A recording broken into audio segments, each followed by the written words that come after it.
Thank you for joining us for this lecture about the history of the cloisters of Hereford Cathedral. This lecture today is part of the Eastern Cloisters Project, which has been generously funded by the National Lottery Heritage Fund. And today I'm going to talk to you about the history of the cloisters and our vicar choral, with a few archaeological finds along the way and a bit of kind of in-depth research into the vicar's choral as a group as well. So a fun range of things, I hope. But one of the most important things to know about the cloisters here at Hereford Cathedral is that the very first thing in their history was cake. The very first reference to our vicar choral, who were the men who lived here, was in 1187 when a local benefactor gave money for all the vicars in the area to buy themselves simnel cake for Easter. And that's the very first time we hear about our vicar choral. And the vicar choral were men who were employed to sing here in the cathedral in lieu of other clergy who were too busy elsewhere. So their name, vicar choral, is based on the root of the word vicar, meaning deputy. So they were deputies for other clergy and they sang in the choir. And the men were employed here to replace those clergy because when the clergy were off busy elsewhere, it reflected really badly on the cathedral. So not long before the vicar choral were brought into being here, an important visitor came to a service at the cathedral and said that Mass was so meagrely celebrated here that it was no better than a parish church, which didn't look great for the cathedral. So they started employing these men called vicar choral. Now, if you're familiar with other cathedrals, you'll know that many other cathedrals have equivalent posts there. Sometimes they're called vicar choral, sometimes they're called perpetual vicars, and they all did the same thing. But what's very different about our men here is that they weren't employed as deputies to individual vicars. So they weren't employed as the deputy of Reverend Jones. They were employed as a vicar choral, part of a group, a community, which makes it very different to vicar choral elsewhere. In the beginning, there were just a few vicar choral, but through the centuries, from that 12th century reference onwards for the next 100 or 200 years, every time a benefactor left the cathedral money, they spent it on employing a few more vicars. And they ended up with a much larger group. This larger group of men were quite keen to make as much money as they could. So they were employed by the cathedral, they were employed to sing in services, they had a regular income, but they wanted to make more income from land, from investments. But they couldn't do that as a group, they couldn't pool their resources. And they got into an argument with Dean and Chapter about this, and they wanted to own land, Dean and Chapter thought they shouldn't. And the way that they fixed their argument, I think, is amazing, and an interesting model for those of us today. But they got the king involved. And so in 1395, Richard II incorporated them as a college. So they became a formal body, a formal college. They had their own seal, they had custos who was in charge of them, and they became a kind of a legally recognised group of men. They could own land together and then share out the dividends. So they had quite a nice existence at this point. They were employed for just a few hours a day to sing services, they had a lovely income, they were recognised as a legal group. Great setup. I'm not sure they entirely recognised how lucky they were at the time. There are many rules that we find in our records that were kind of bestowed upon the vicar choral to try and make them behave better. And most of these rules revolve around trying to make them behave better during services. So things like no jangling in the choir, no scandalous talk, no talking badly or gossiping about other vicar choral, no smiling in the choir even. They were trying to make the vicar choral take their role as a kind of important part of the divine service, importantly and seriously. Some of the rules seem a little bit harder to follow, so one in particular requires you to not be ill and need time off for bleeding, particularly on feast days. Now, I'm not sure what they thought the vicar choral were going to do and time their illness at convenient times. Seems a little unfair. The men also had quite strict rules about how they were employed, so how they were come to sing here in our cathedral, and they're quite different to other cathedrals, which we'll talk about a bit later on about the comparison between the different cathedral setups. But here, the rule was that you had a year and a day to learn all the psalmody, all the hymnary, all the responses to the services by heart. Now, I'm not really sure what good they thought that extra day would do. I think if you haven't learnt them all in a year, an extra day isn't going to make an awful lot of difference to you. So it was quite a rigorous kind of testing system for our vicars here.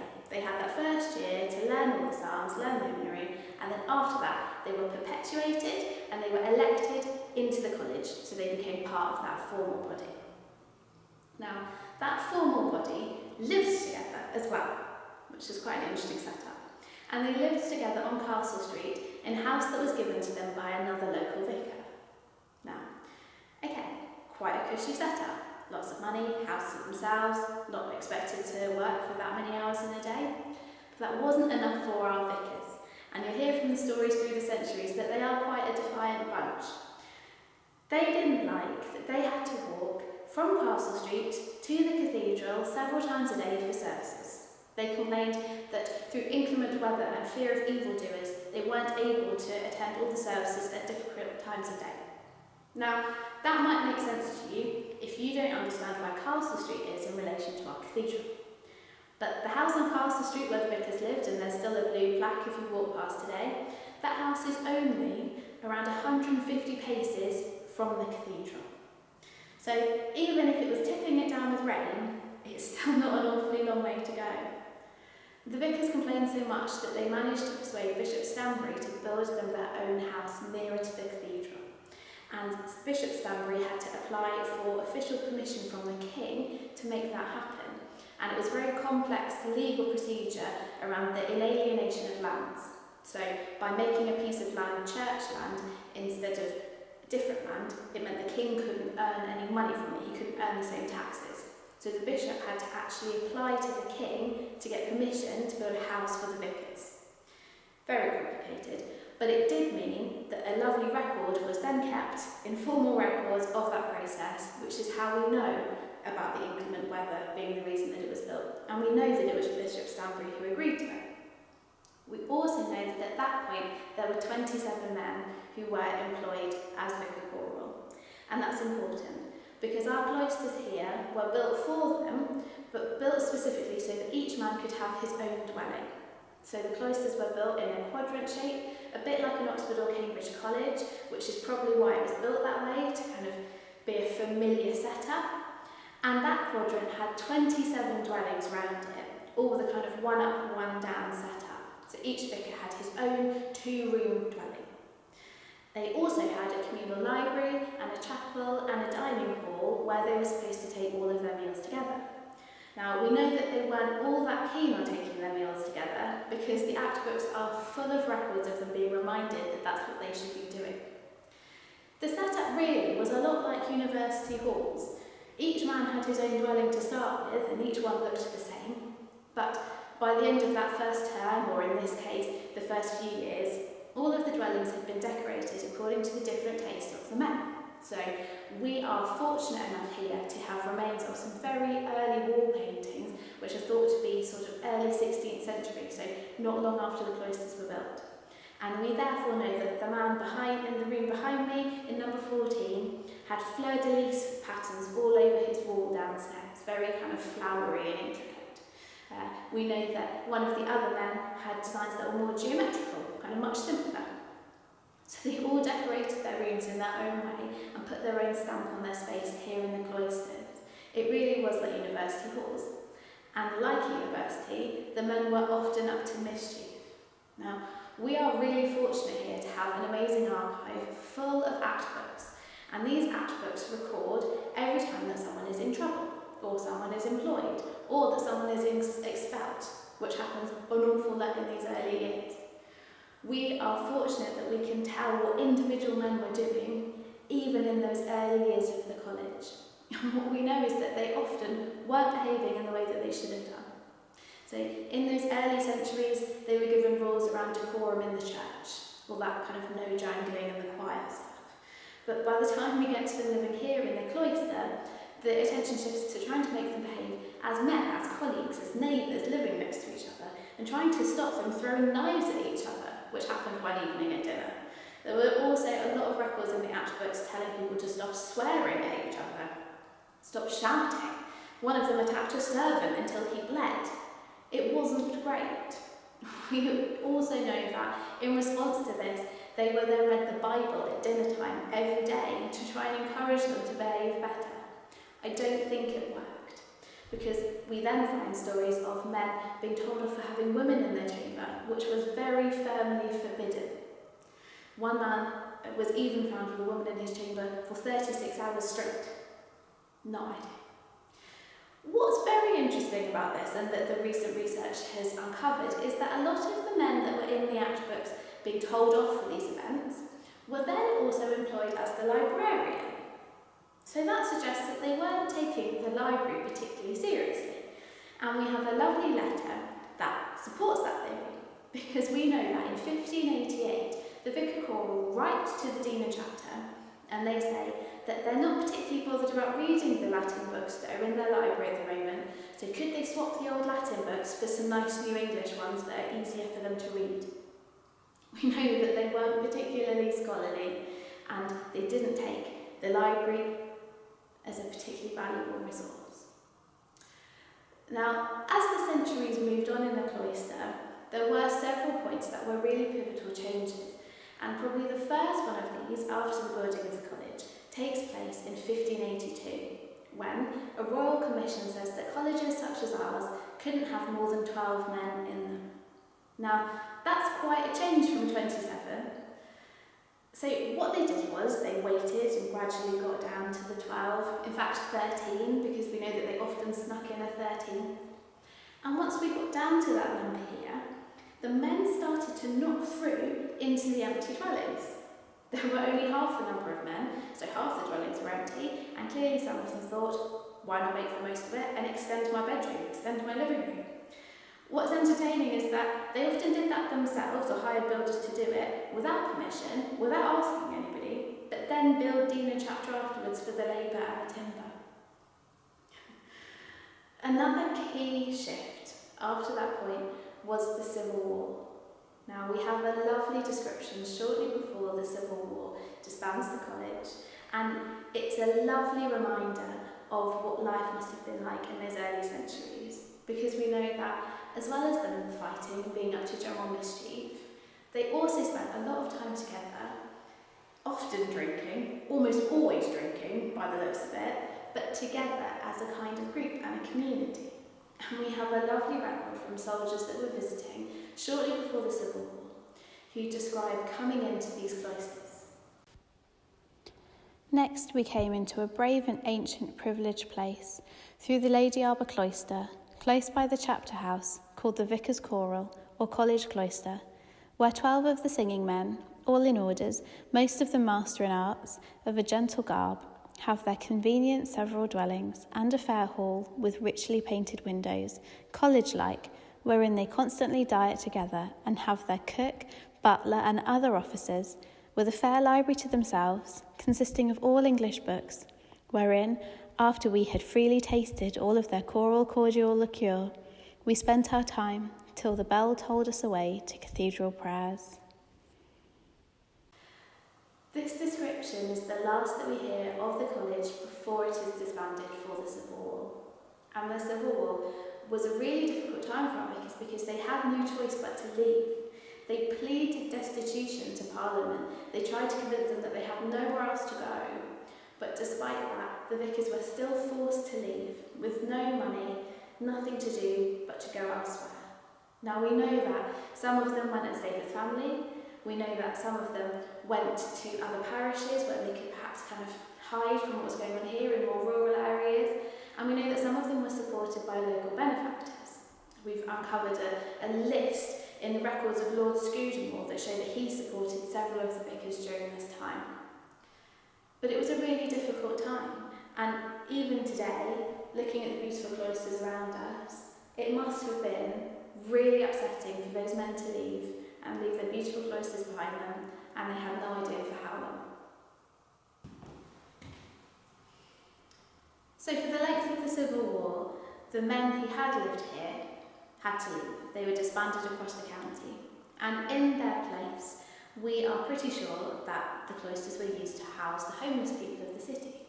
We know for sure that they were sold to Colonel Birch for £200, and that he kind of kept an eye on them during this time, and we think that the homeless people moved in and used this as a shelter. What we do know for sure is that whoever was here in those intervening 15 years, when the men returned in 1660, the cloisters were not in a great state. In fact, the college as a whole, in both people and building, was in a bit of a state. During the Civil War, almost half of the men who had started out as vicar choral here at the start of the war had died. So only 5 of the men returned after the war. It wasn't a great time for the men. They had lived through a terrible time. They'd returned to cloisters that were not as they'd left them, and with half of their comrades not here. In the years that followed, they did replace the men that had died, but these new men were quite different. They were a different group of people with slightly different priorities. They were interested in things like music, secular music, which was quite a difference. We had lots of men here who were very heavily involved with the Three Choirs Festival and the Origins. One of our vicar choral, William Felton, used to take our choir out into the city to sing with other men in taverns and coffee houses and places that you wouldn't necessarily expect our choir to be. Other men were involved with the music scene, but in a slightly less respectable way. So there was a vicar choral called Henry Hall, who was often found in the local pubs and coffee houses, singing and reciting satirical poems that he had written about the church and about his fellow vicars, and we still have some of them today. One of his fellow vicars, Barnabas Alderson, was often told off for gambling and for getting into trouble in the taverns. But there were also men who really cared about the college and the cloister, and Humphrey Fisher was a vicar for whom we owe a lot. He was brought in shortly after the Civil War, found the cloisters still in a state, and decided to repair them. He commissioned the work himself, he paid the builders out of his own pocket, and then claimed the money back from the cathedral. He also commissioned the copying of a lot of the early act books, and it's thanks to him that we still have those records. So a lot of our early act books are actually 17th and 18th century copies, but they're still incredible records. There were still vicars who were like the vicars of old. One man in particular, John Broad, is one of the stories that we tell the most here about the vicars, because one evening at dinner he was sitting with his fellow vicars enjoying his meal when a woman stormed into the dining hall with a babe in arms and said, "Here is your child, look to it. Here is your baby, John, you deal with it." Now, we don't know what happened in the rest of that evening or how the other vicars responded, although I'm pretty sure we can all guess the kind of responses that there would have been. But we do know that the census records show John living with the woman and their child in the years that followed. So I like to think that's a happy story. Philip Barrett, who wrote the only piece of extensive research about the college before this project, describes this period in the history of the college as the vicars becoming worldly men. And I think to some extent that is true. They were interested in music, they were interested in women, although they always had been. But I think also they were grieving men. In the years that followed the Civil War, there was a period where another group of the men died. A significant proportion of the college died in just a few years between 1707 and 1711. They were a really confused and upset group. They weren't that same cohesive community that they had been before the war. People were staying for much shorter periods of time, and it was becoming a very different place to live. So we know that as well as the men being different to one another at this time and having different priorities, they also had very different priorities to the dean and chapter and the cathedral as a whole. In 1758, Dean Webber, the dean at the time, wrote that there was no cathedral choir in England so much neglected as the choir here at Hereford. The vicars were distracted by their new pursuits, and they often weren't making it in time for services, which is fairly ironic considering that they were employed to replace other vicars who weren't there at the time because they were busy with their business. This really worried the dean and worried the cathedral, because to them, cathedral services were an act of God. The choir was there to help with an act of worship. It was a divine act. It was key to the salvation of people's souls. They were worried about the community, and they were worried about the cathedral and what would happen if the vicars weren't there to help them sing important services. At the same time, the Act books for the College of Vicars Choral suggests that the men were more interested in dogs, because at the same time as Dean and Chapter recording concerns about the sanctity of worship in their Act book, the Vicar Choral were banning dogs from the cloister because they didn't like having dogs littering the place. They were very disjointed in their priorities, and they weren't a unified group. I suppose that reflects the fact that the vicars themselves weren't really a unified group. And as we move into the 19th century, things only got worse for the college. In the 1830s, a vicar called Henry Pierce tried to move his wife into the college, to the absolute anger of all the other vicars. Only one other man before that had tried to move his wife in, and he was rejected. But Henry was determined to move Mary in with him. Now, by the time Henry asked for permission to Mary to move in, they'd already been married for 13 years, so I'm not really sure where Mary was in those intervening years. But Henry seemed determined that she join him here. The vicars were in uproar. They sent endless complaints to the dean saying that they didn't want it to happen. But somehow it was passed, and Mary did move into the rooms here. Poor Henry, as a result, was then despised by his fellow vicars, and I don't use the word despised lightly. We have actual lines in the Act book saying that when promotions came up, they were to be offered to every man but Henry. He was overlooked for promotion, and in the end died here in his rooms on his own, and an advert in the Hereford Times advertises his whole room being sold off, lock, stock and barrel. There was no one to inherit his belongings. This period was very difficult for the college because, as well as being disrupted as a group of people, they were again disrupted as a building, because in the 1820s there are a series of fires here in the cloister. Now, initially, a chorister is arrested for arson. He was never charged. We're not sure whether he was the one that did it or not, but the arson seems to have stopped after a year or two, and it all kind of passes on peacefully, until in 1828 there is a really serious fire here in the southeast corner of the cloister. Now, John, our well-behaved butler and committed member of the community, runs back in to the college to try and save the college's silver plate. But our cloisters, beautiful as they are a little like a tinderbox, and there is a lot of wood here. And in the fire, the stairs just crumbled away, leaving John trapped upstairs on the first floor, unable to get out. Eventually, the men gather round and are able to get him out of a window with a ladder, but by then it's too late for poor John, and he dies 3 days later due to the injuries that he'd sustained and the smoke that he'd inhaled.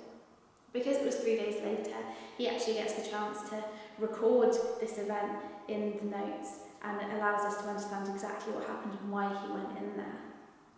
Poor John left behind a wife and a child, and the vicars were very sure to look after the wife and the child and pay for them for several years after the fire and make sure they were well looked after.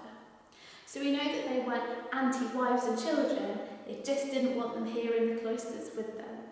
They didn't want their calm and quiet lives disrupted by family life. I said earlier that there were certain tipping points in the history of the college that made a real difference to the community here. And in 1840, probably the most serious of those points came because a new Royal Commission decided that men here, like Vicar Choral, could only have 6 in any group. So instead of the 12 that they had had for centuries by this point, they could only have half a dozen. Now, not only did that mean that half of their number were not allowed to be here anymore, it meant that the cathedral really didn't have enough men to be singing the services. 6 was not enough to balance out all the range of voices that they needed, and so they were stuck with a problem. And here at Hereford they did the same thing as most other cathedrals. they decided to employ lay clerks. Now, lay clerks were very different men to vicar choral, because lay clerks were essentially just professional musicians. They weren't members of the college, so they couldn't claim the extra income. They didn't live here, and they weren't part of that community. They cared about the music, of course, but they weren't vicar choral. They weren't members of our community, and they were very different men. Now, I have on previous occasions accidentally used the phrase lay clerks like we have today. Now, I'm going to add a disclaimer that that's not necessarily the case. They're lay clerks like we have today in the role, but not in their behaviour. And I say that because some of the lay clerks of the 19th century were some of the worst behaved men that we had here at the cathedral, and they were far worse than the vicars choral through the years. We know that many of the 19th century lay clerks ended up bankrupt because we can find the records of bankruptcy in the newspapers. We also know that one of the lay clerks was a moneylender on the side. So while some of his brethren were losing all their money and ending up with nothing, he was lending members of the community money. His advert for his money lending service specifically says that he can be found any evening, but only on the days when there aren't evensong. It's amusing to think of him combining those two very different roles in his working life. Probably the worst behaved lay clerk was Robert Andrews. We have produced a lovely online resource for you to solve the mystery of Robert Andrews yourself. But in summary, Robert Andrews went to the Dean one Friday evening in 1885, just a week before Christmas, and asked the Dean for a few days off to go and sing at a concert in Birmingham. The Dean said yes, even though it was almost Christmas time, so the Dean must have been in a very generous mood. Robert left the city, and he is never heard of again. He left behind a wife and 4 children, which would be bad enough, but shortly after he leaves, they discover that he has stolen hundreds of pounds from parish funds. Poor Annie, his wife, gets the blame and people start to think that she must have been in on it. Just a week after he disappears, one of their babies dies suddenly of croup, and poor Annie is left. Now, we have done a lot of research to try and find Robert and to see what happened to him, and we can't find him. Maybe you can using the online resource, but we do know that we found Annie. And we know that Annie moves to Manchester and she lives until the ripe old age of 84, and we hope that she had a nice life. They were just very different men, these lay clerks. Probably one of the stories that illustrates this best is the story of 1882. Now, 1882 was a particularly sad year for the college because one of their members, Alfred Robinson, died in the February as a result of suicide here in the River Wye. Just 6 weeks later, his neighbour Francis Izzard died of natural causes while visiting family in Ireland. It was a really sad time for the college, and we know from the records that one of the lay clerks asked for some time off shortly after Francis's death. We assumed it was for compassionate leave. That would make sense. It'd been a fairly traumatic few months. But no, he actually asked for time off because he wanted to practice his singing. He really wasn't involved in community life in the same way as the other vicar choral. That particular lay clerk, Charles Wade Fredericks, was one of the most famous lay clerks in the country at the time. He moved on to Lichfield, where he gained a huge reputation and used to be invited to go and sing in Paris because he was so well thought of. Now, we often thought of these men, these lay clerks and these vicars choral, as kind of opposing groups because we knew they were such different men. I kind of pictured them in my head as kind of opposing each other, and the vicars choral looking down on the lay clerks and the lay clerks thinking less of the vicar choral. But recent research has uncovered that actually some of the vicar choral switched from being vicar choral to lay clerks. They switched the job. So they can't have been that opposed to each other if they were willing to switch sides. You could see this transition from vicar choral to lay clerk as a very sad time in the college, and in a lot of ways it was. The college was formally disbanded in 1937 as the result of yet another royal commission telling them that colleges like this couldn't exist anymore. And those last two vicar choral were so sad that they didn't even sign the minutes of that final meeting to finally end their involvement here with the college. And that was sad. But actually, it was an interesting new chapter in the life of the college and in the life of the cloisters. One of the 19th century vicars was called Francis Havergal, and he was a very interesting historian, a little obsessive perhaps. He wrote a book marking every single monument and plaque in the whole cathedral and its grounds. He was incredibly thorough. But he also collected lots of lovely instances of local dialect. So he collected all the words and phrases that people were using that were possibly going to be kind of lost to time. And one of the phrases that he records in his book is to choir. And in Hereford, in the 1890s and early 1900s, if people said they were going to choir, they were going to the cathedral.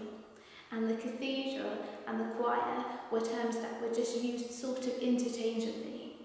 And I think that illustrates the transition that was happening then. The vicar choral had been sort of distracted in the centuries after the Civil War. They were distracted by all sorts of different things, and the music and the services here were being somewhat neglected, much to the concern of the dean and the cathedral community.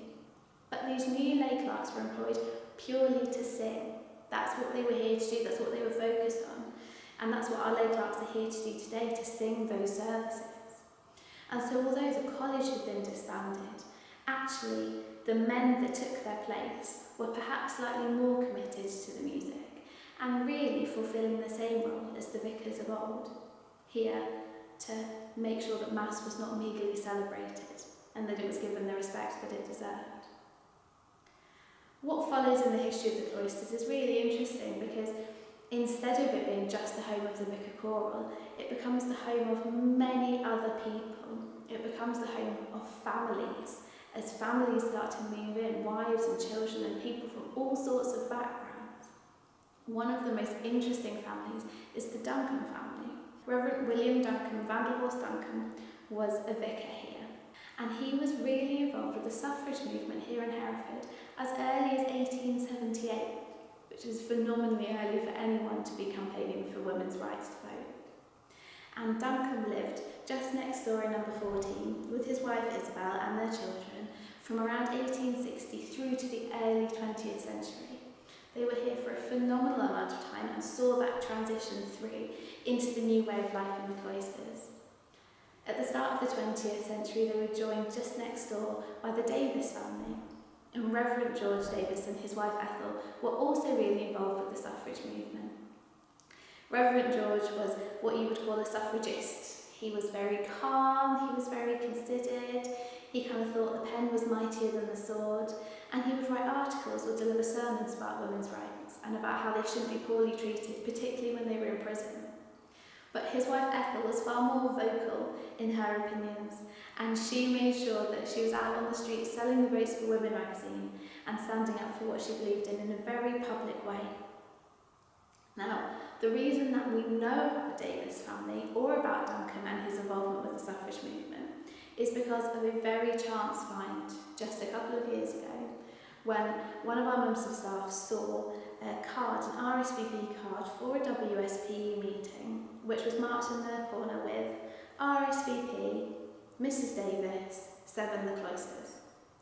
And we thought, well, is that our cloisters? We don't know of any other cloisters in Hereford. And when we looked into it, it was our cloisters. It was Mrs Davis, wife of Reverend Davis. And just that chance find has then spurred on a whole load of research about suffrage and the importance of the cathedral and the cloisters in that history. The research that we've done as part of the Eastern Cloisters Project has really added a new dimension to our understanding of this place. When we started the project, we weren't sure how much there was still to find.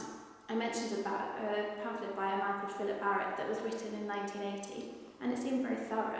We did wonder whether maybe he'd found everything there was to find.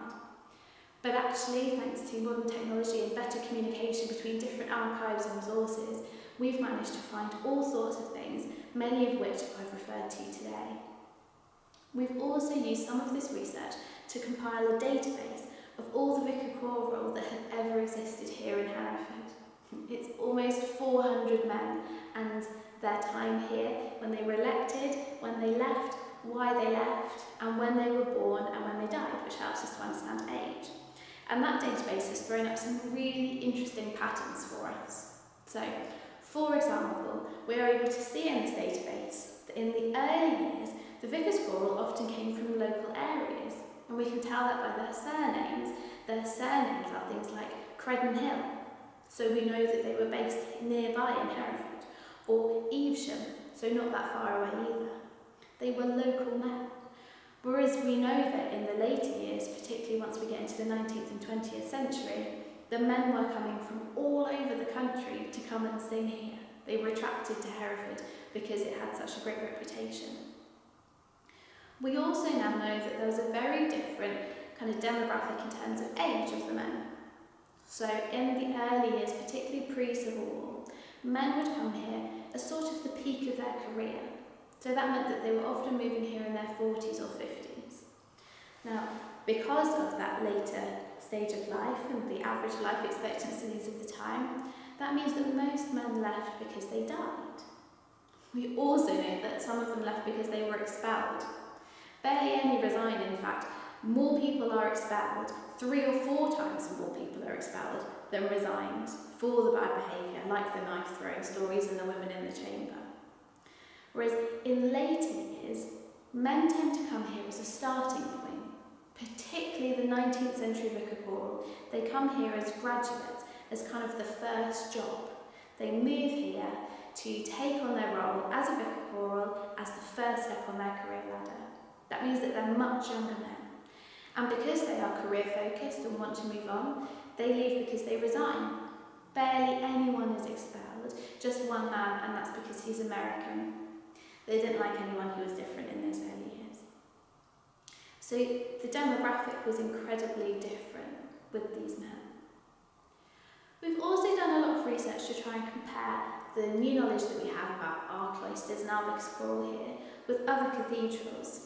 And particularly Lichfield and Gloucester have done other bits of research in the last few years as well that's made that comparison easier. So we know, for example, that in Gloucester, men moved the opposite way to here. So here, we occasionally had vicars who became lay clerks, but in Gloucester they had lay clerks who became minor canons. Very different setup. We also know in Gloucester that they were employed a lot more quickly. So I said that here you had to learn all the hymnary and the psalmody in a year and a day, and then you were elected. And that was because you were tested, and then they decided whether to employ you or not. Whereas in Gloucester, you only had to sing for a week to prove that you could sing, and then you were in. Very different. Lichfield was also quite a different setup. They were often told off their vicars for being badly dressed and being in tatty robes, something which never happens here. But we also know that they were particularly well paid at Lichfield, which means that they attracted a lot of the most successful lay clerks, like Charles Wigg Fredericks, who I mentioned earlier. So, although the cathedrals all had similar kind of notions, they all did it in their own way. That's true of cathedrals today, really, isn't it? We're all cathedrals, but we're all quite different places. And I know I'm a bit biased, but I do like to think that Hereford is quite special. We are the last cloister that have members of our community still living in them today. We're the last residential cloister of any cathedral in the UK. We're still home to our dean and our director of music and our vergers. Although we have offices here and the choir spend time rehearsing here, which does create a lovely soundtrack to your work, it's still a home, it's still a community.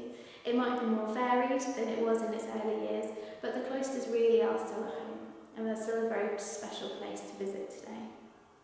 Hopefully you'll be able to visit soon and see it in person, but if not, I hope this has given you a lovely taste of the history of the cloisters and some of the stories hiding behind these doors.